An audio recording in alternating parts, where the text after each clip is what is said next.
네, 오늘 본문 말씀 마태복음 5장 1절로 2절 말씀입니다. 마태복음 5장 1절로 2절 말씀, 하나님의 말씀입니다. 예수께서 무리를 보시고 산에 올라가 앉으시니 제자들이 나온지라 입을 열어 가르쳐 이르시되. 아멘. 지난주 본문에는 예수님께서 하셨던 일들이 소개가 되었었습니다.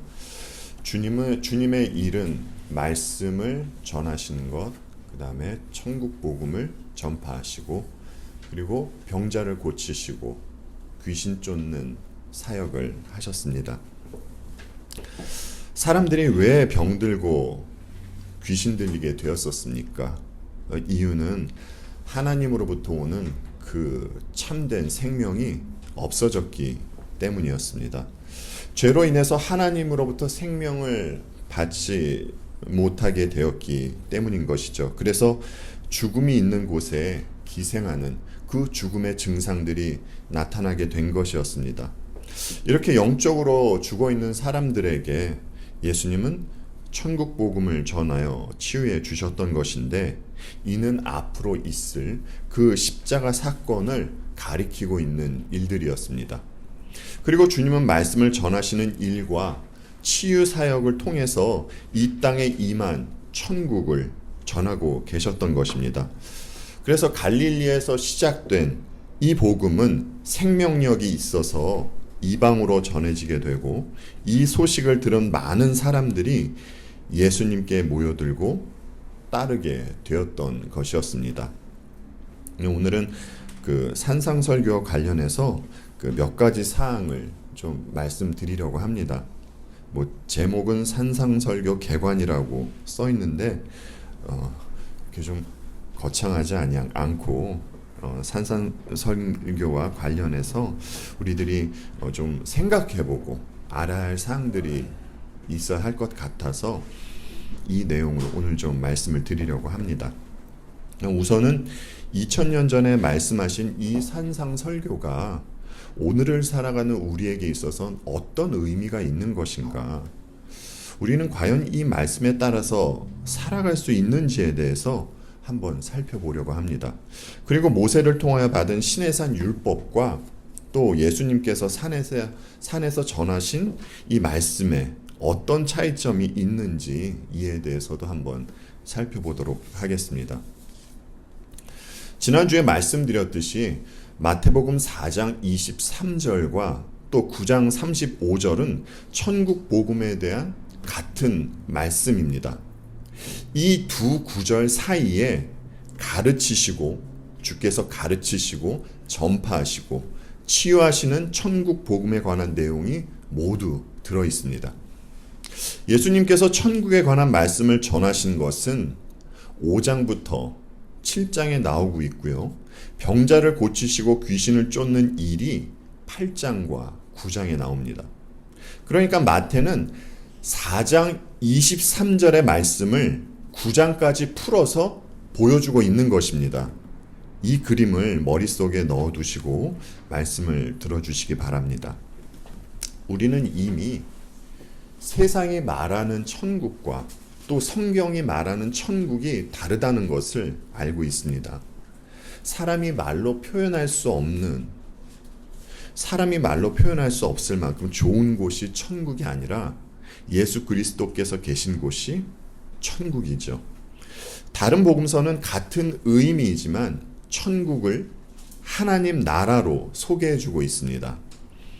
하나님 나라는 어감에 있어서 천국보다 이런 강조점이 좀 있어 보입니다. 그 나라를 다스리는 왕의 주권이나 통치 행위에 조금 더 강조점이 있어 보입니다. 그러니까 하나님 나라는 그 나라를 통치하시는 그분에게 무게중심이 실려 있는 것이죠. 그러면 그 나라를 통치하시는 분이 누구십니까? 우리 주님이시죠. 그래서 하나님의 백성들은 주님의 통치를 따르는 삶을 살게 되는 것입니다. 그러면 언제부터 이 삶을 살게 됩니까? 먼 훗날 죽어서요? 아닙니다. 주님을 믿는 그 순간부터 이 삶을 살게 됩니다. 따라서 예수 그리스도를 진심으로 믿고 있는 분들은 이미 천국 백성으로 살아가고 있는 것입니다.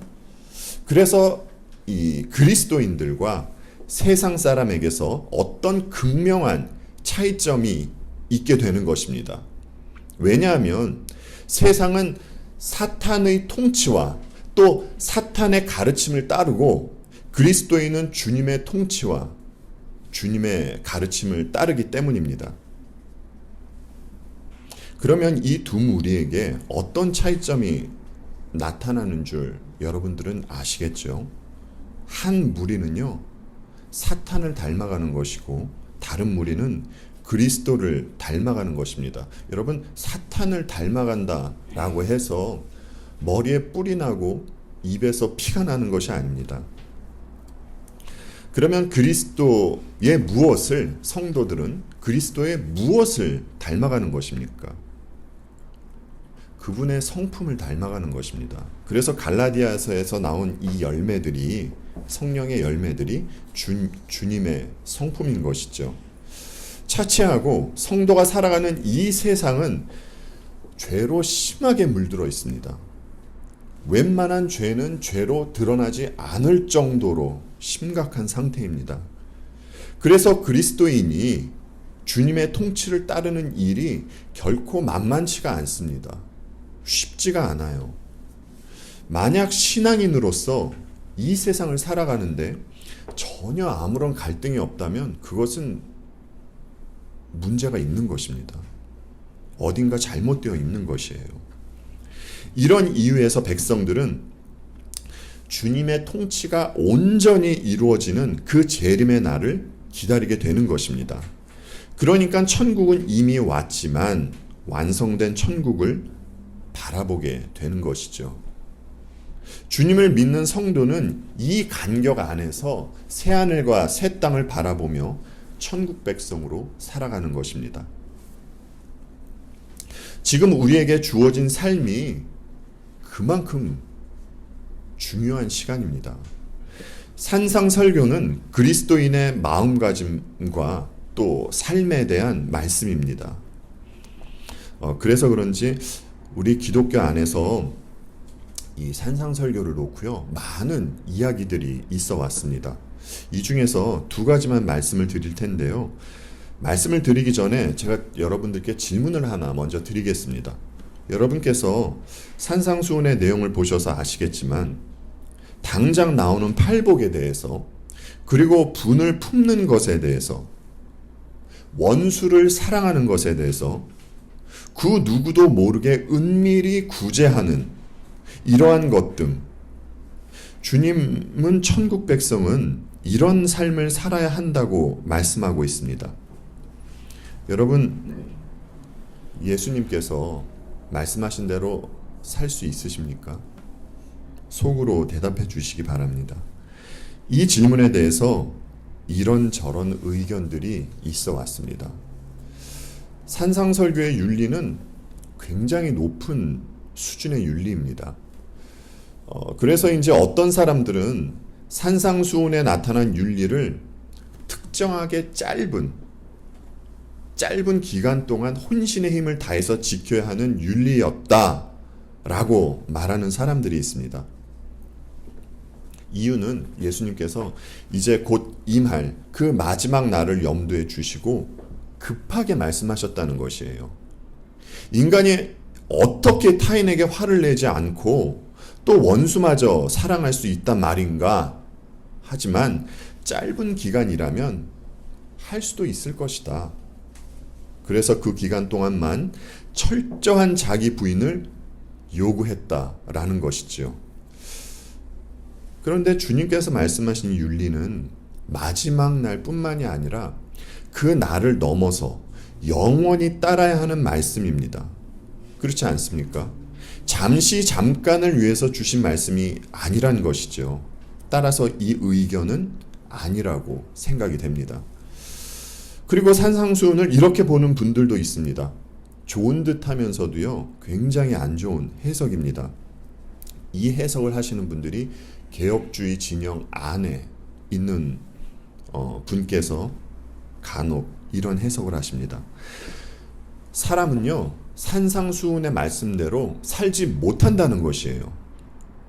주께서 산상수훈의 말씀을 하신 것은 계속해서 자기 자신을 점검하고 회개하라고 그 말씀을 주셨다라는 것입니다.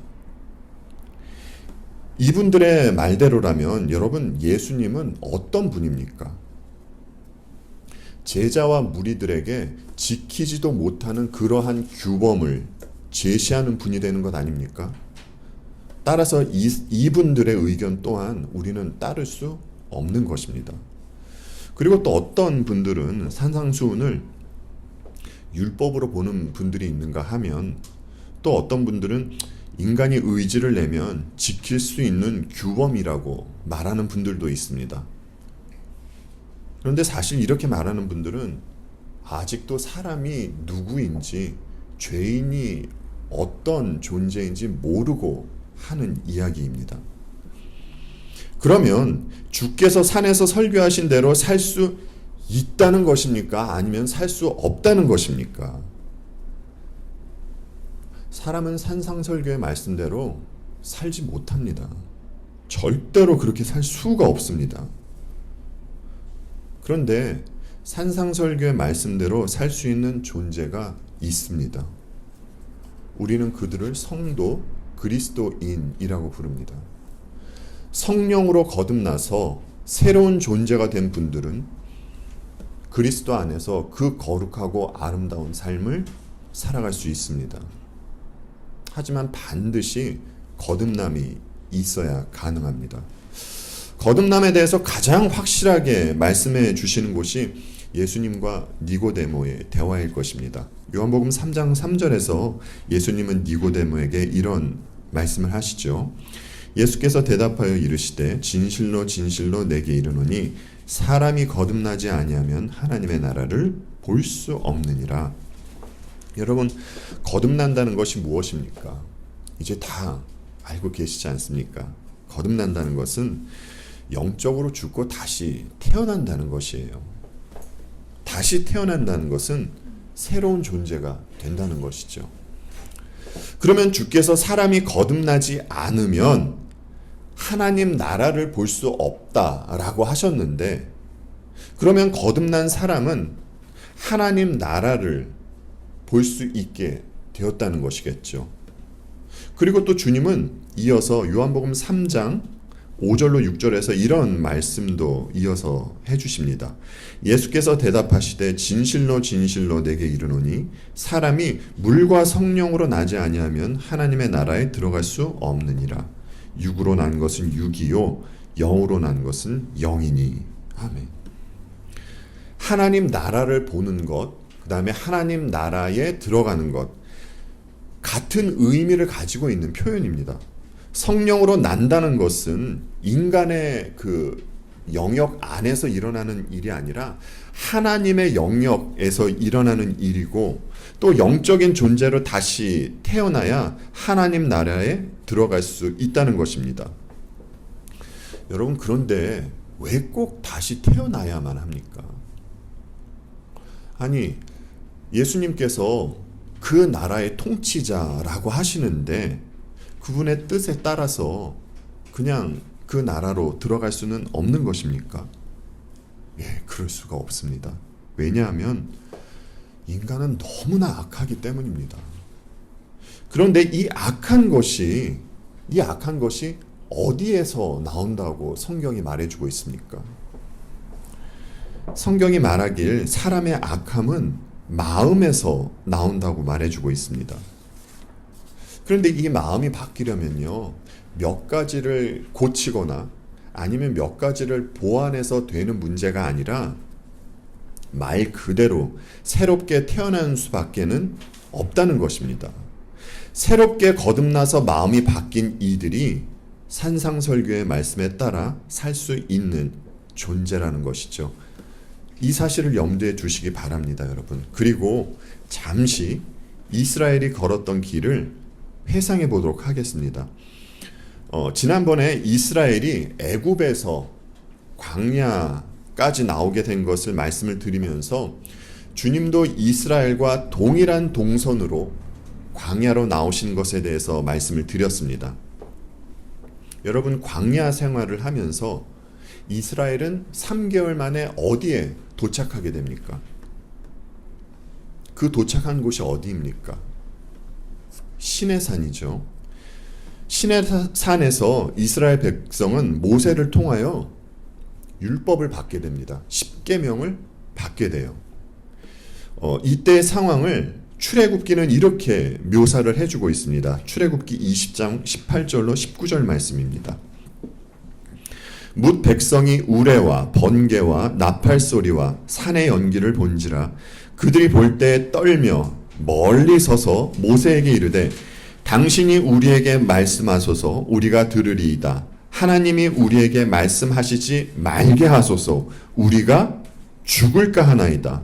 여러분, 의외이지 않습니까? 하나님이 계신 곳은 밝은 빛이 비치고 또 살랑이는 바람이 불 것 같은데, 그런데 그렇지가 않습니다.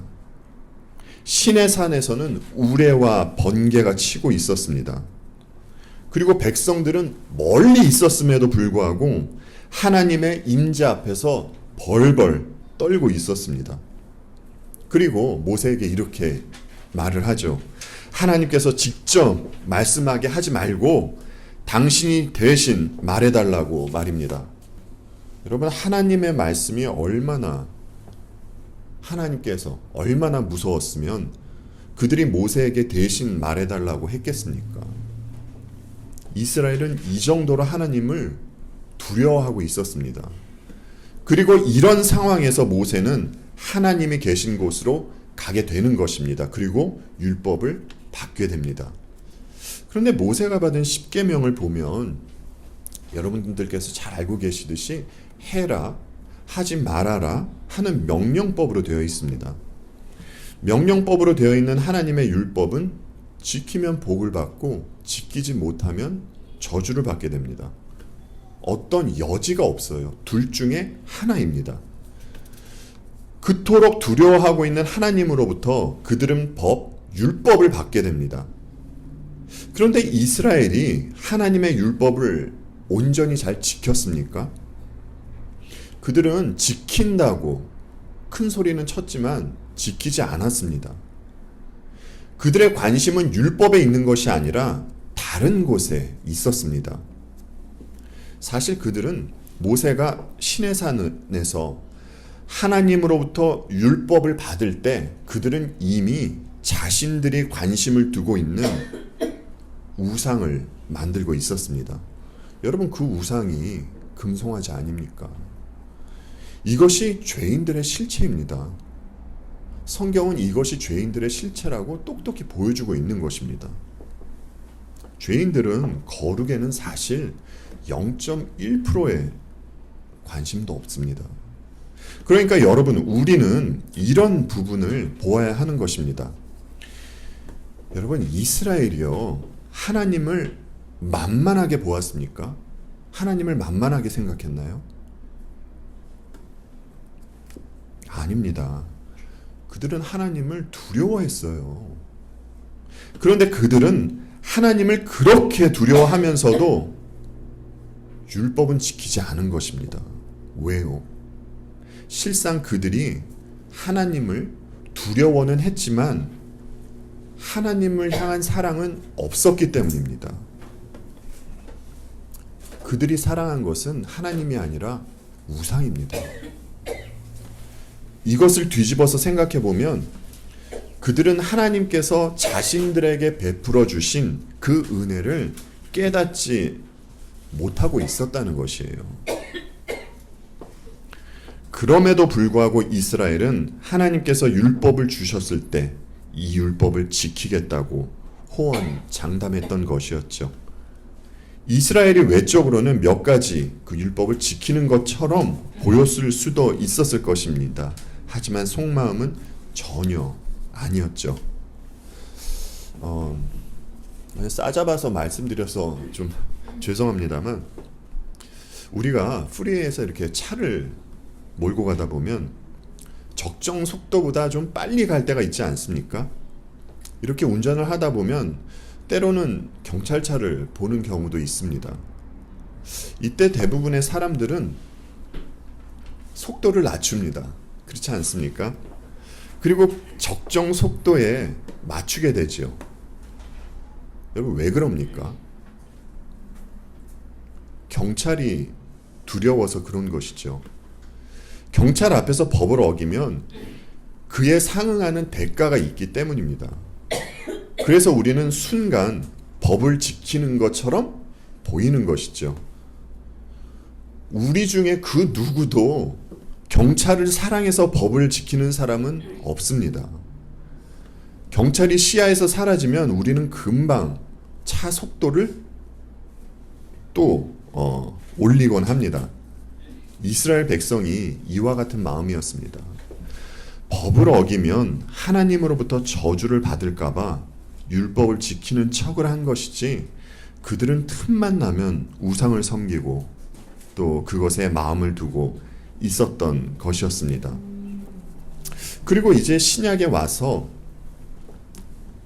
예수님은 제자들과 천국 복음을 듣고 모여든 무리들에게 산에서 이제 말씀을 전하는 것입니다. 그러면 신약으로 와서 예수님께서 제자와 무리와 함께 계셨던 산에서는 구약의 신의 산과 비교했을 때 어떤 다른 점이 있었습니까? 신의 산에서 이스라엘은 하나님 앞에서 벌벌 두려워 떨지 않았습니까? 하도 두려워서 그들은 하나님의 말씀을 직접 들을 수가 없을 정도였습니다. 그래서 그들은 모세를 통해서 말씀을 들을 수밖에 없었던 것이었죠. 그런데 산상설교가 전해지는 이 산에서는 백성들이 예수님께 모여듭니다. 신의 산에서 임재하신 그 동일한 하나님께서 지금 이곳에서 말씀을 전하고 있는 것입니다. 그럼에도 불구하고 백성들은 하나님이신 예수님께로부터 직접 말씀을 듣게 됩니다. 백성들이 두려워 떨면서 백성과 하나님 사이에 중보자를 세우는 일이 없어졌어요. 그리고 신의 산의 율법은 이스라엘 백성에게만 주어졌던 것이었습니다. 그리고 율법을 지켰는지 지키지 않았는지에 따라서 복과 저주가 주어졌습니다. 그런데 산상설교의 말씀에는 이런 패턴이 없어졌습니다. 완전히 없어졌어요. 다음 시간부터 살펴보겠지만 팔복은요, 여러분, 복받는 조건으로 심령의 가난함이나 애통이 나오는 것이 아닙니다. 여러분 스스로가 나는 심령이 가난해져야지 라고 마음을 먹었다고 해서 심령을 가난하게 만들 수 있습니까? 나 좀 애통해야겠다 라고 생각이 든다고 해서 여러분 자신을 애통하게 만들 수 있어요? 그럴 수가 없습니다. 이런 증상이 나타나는 것은요, 이미 천국 백성이 되었기 때문에 이런 증상들이 자연스럽게 나오게 되는 것입니다. 여러분, 예수님께서 설교를 듣고 있는 제자와 무리들에게 뭐라고 말씀하십니까? 너희는 세상의 소금이다. 너희는 세상의 빛이다. 라고 말씀하시죠. 너희는 세상의 빛이 되어야 한다. 너희는 세상의 소금이 되어야 한다. 이렇게 말씀하지 않으세요. 이미 소금과 빛의 역할을 할 수 있는 존재가 되었다는 것입니다. 이미요. 그리고 예수님은 구약의 율법을 재해석해 주시지 않습니까? 따라서 신약의 산상설교는 해라 말라가 아니라 천국 백성에게는 이런 모습들이 나오게 된다는 것입니다. 따라서 이런 모습들이 나오는 이들이 천국 백성이라는 것이죠. 그렇다면 성경을 통해서 말씀을 들은 우리에게 어떤 반응이 나와야 하겠습니까? 산상설교의 그 목록들을 쭉 펴놓고 내가 이걸 지켰나 안 지켰나 이러한 것을 살펴야 되겠습니까? 그것이 아니라 내가 정말 거듭났나? 난 정말 주님의 은혜에 감사한 마음이 있는가? 그 감사한 마음으로 주어진 삶을 살아가고 있는가? 이것을 먼저 살펴보는 일이 있어야 하는 것입니다. 아까 거듭남에 대해서 잠깐 언급을 했습니다. 사람이 거듭나게 되는 때는 아무도 모릅니다. 그렇지 않습니까? 거듭난 본인 자신도 몰라요. 왜냐하면 거듭나는 사건은 성경에서 말씀해 주듯이 바람이 부는 것과 같이 물리적으로 보이는 일이 아니기 때문입니다. 하지만 혹자가 거듭난 사건은 실제이며 사실입니다. 여러분, 천국도 이와 같습니다.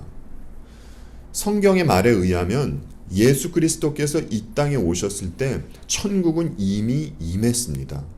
이 천국은 벌써 하늘에서 내려왔습니다.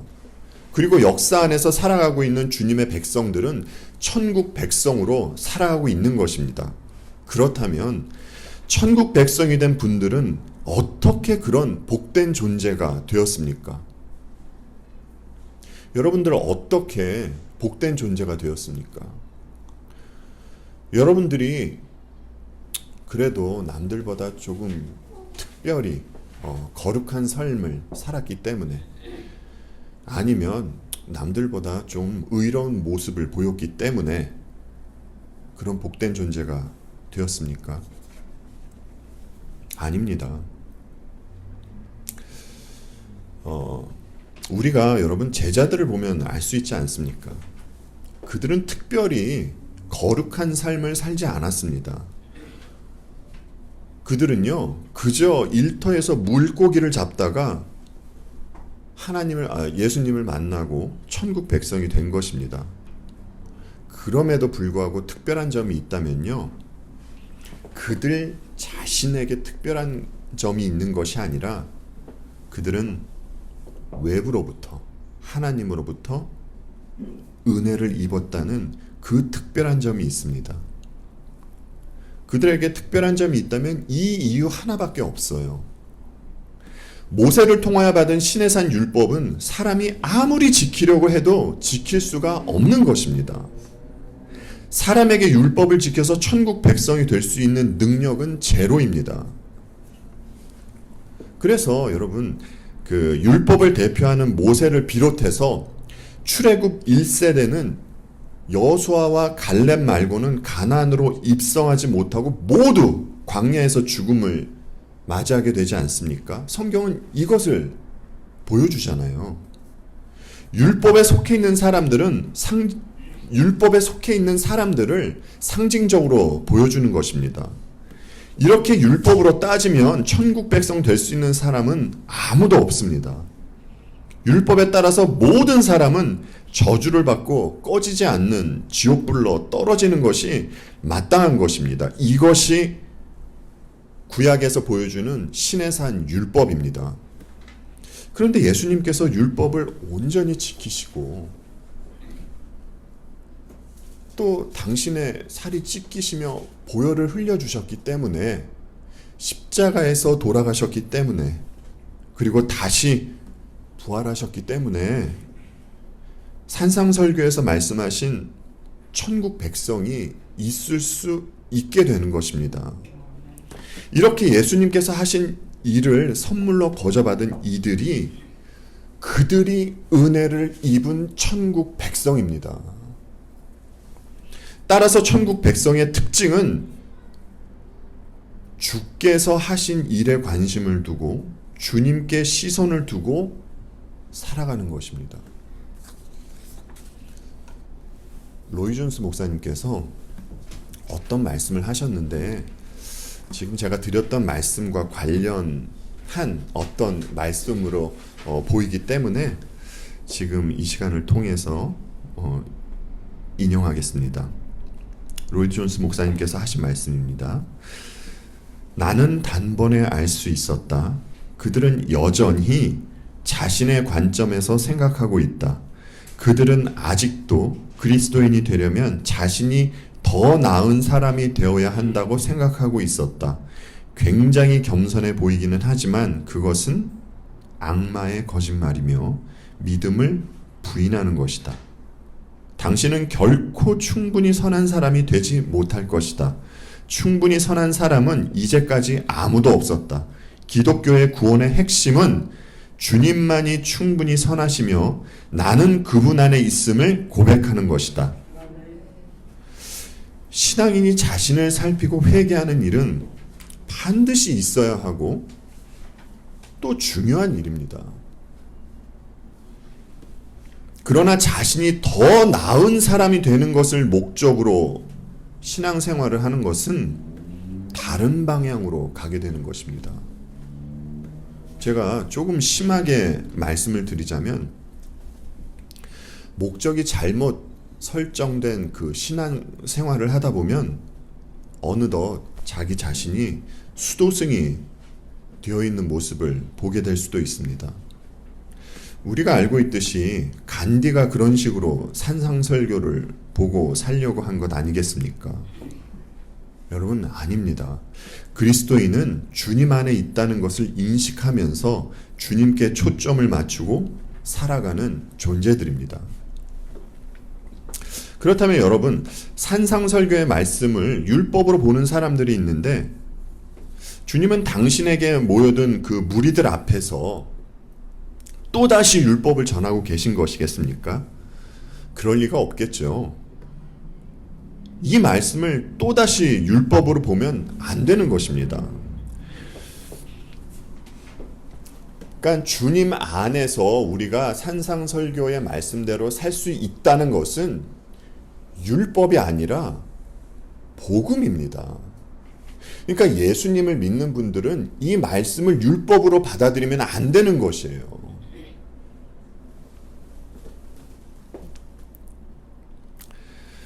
천국은 사람이 원한다고 그리고 사람의 힘으로 갈 수 있는 곳이 아닙니다. 자기 의를 내세우면서 율법을 지키면 지킬수록 저 천국은 점점 멀어져 가게 될 것입니다. 너무나 당연하면서도 어려운 말입니다. 천국 백성은 예수 그리스도의 공로만 의지하고 사는 분들입니다. 사람의 공로를 조금이라도 첨가시키려고 하면 천국은 반드시 사라지게 될 것입니다.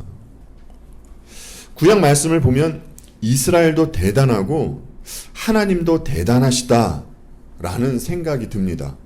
왜냐하면 이스라엘은 끊임없이 하나님을 배신하는 죄를 짓기 때문입니다. 하나님을 배신하는 행위를 그들은 멈추질 않습니다. 하나님께서 그들에게 너희는 이방 나라 절대 본받지 말아라 라고 말씀을 하시면 그 말씀이 떨어지자마자 이방 나라를 본받습니다. 하나님께서 그들에게, 백성들에게 너희는 이방신 절대 섬기지 말아라 라고 말씀하시면 바로 우상숭배에 들어갑니다. 정말 이들은요, 좌로나 우로나 치우치지 않고 죄를 짓습니다. 그런데 하나님이 더 대단하신 것은 이들을요, 포기하지 않으세요. 이들을 포기하지 않으시고 계속해서 참 선지자를 보내주십니다. 그들에게. 여러분, 참 선지자를 보내신다는 것은 그들에게 말씀을, 하나님의 말씀을 계속 전했다는 것입니다. 때로는 이스라엘에게 심판의 메시지를 전해주십니다. 그래서 그들은 그 선지자가 전한 심판 메시지를 듣고요, 때로는 눈물을 흘리며 울기까지 합니다. 잘못했다고 그 입으로 고백도 해요. 그런데 돌이키지는 않습니다. 울음이 그치자마자, 눈물이 마르자마자 또다시 죄를 짓습니다. 그런데 하나님은 이런 그들에게 마침내 누구마저 보내주십니까? 말씀이신 독생자 예수님마저 보내주십니다. 그러면 예수님께서 이 땅에 오신 지 대략 2000년이 지난 우리가 살고 있는 이 시대를 한번 생각해 보았으면 합니다. 지금은 계시가 완성된 성경도 있습니다. 그리고 하나님의 말씀이 전해지고 있어요. 그런데 하나님의 말씀이 어떤 취급을 받고 있습니까? 어떤 취급을 받고 있다고 생각이 드십니까? 이스라엘은 멀리서나마 하나님을 두려워하는 모습은 보였습니다. 그런데 지금은요, 그런 모습마저도 없습니다. 자신을 높이기 위해서 하나님의 이름을 불러가면서 막말하는 변종도 나와 있는 시대입니다. 여러분, 이제 여러분들 중에 관심 있는 분들이 이제 뭐 교회사를 보신 분도 있으셔서 아시겠지만, 과거의 이단들은요, 오늘날의 이단들과 같지 않았습니다. 과거의 이단들은 자신들이 교리적으로 잘못 믿고 있다는 그것을 몰라서 이단 소리를 들었었습니다. 하지만 그들은요, 그들 나름대로 거룩하게 살고자 하는 몸부림이 있었습니다. 그런데 이제는요, 이단도 없습니다. 이단이 없어졌어요. 사이비들이 판을 치고 있습니다. 그리고 눈먼 자들은 그 앞에서 아멘을 외치고 있는 실정입니다. 하나님께서 백성들에게 이방을 본받지 말라는 것은 그들의 죄악된 모습을 본받지 말라는 것입니다. 그런데 결국 이스라엘은 어떤 모습까지 보였습니까? 이방 나라와 같이 하나님이 아닌 인간 왕을 원하지 않았습니까? 하나님의 통치를 완전히 거부한 것입니다. 이스라엘은 하나님 나라의 백성으로 살기보다는 세상 나라의 백성으로 살고 싶었던 것이었습니다. 그런데 여러분, 이 시대도 마찬가지 아닙니까? 천국 백성으로 살기보다는 내심 세상을 동경하면서 비록 사이비의 말이라도 세상에서 잘 살 수만 있다면 아멘으로 화답할 준비가 되어 있는 것처럼 보여집니다. 우리가 알고 있듯이 이 시대는 절대 진리를 부정하고 있는 시대입니다. 절대 진리를 부정하다 보니까 방향도 없고 무엇이 죄인지, 사람이 사람다워지려면 어떻게 해야 하는지, 이런 것에 대한 답도 없애버리고 말았습니다. 여러분, 솔직한 심정으로 한번 생각해 보시기 바랍니다. 다음 주에 저희들이 팔복을 살펴볼 텐데, 여러분, 팔복의 내용이 다른 사람 말고 여러분에게 있어서 말입니다. 팔복의 내용이 정말 복으로 다가오십니까? 이 세상이 팔복을 보면서 아, 이건 정말 참다운 복이네 라고 그렇게 이야기를 할까요? 심령이 가난하고 애통하고 의를 위하여 박해를 받는 것을 보고 과연 복이라고 얘기하겠냔 말입니다. 하지만 분명히 말씀드리지만 이것은 진짜 복을 받은 자들에게만 나오는 복된 증상들입니다.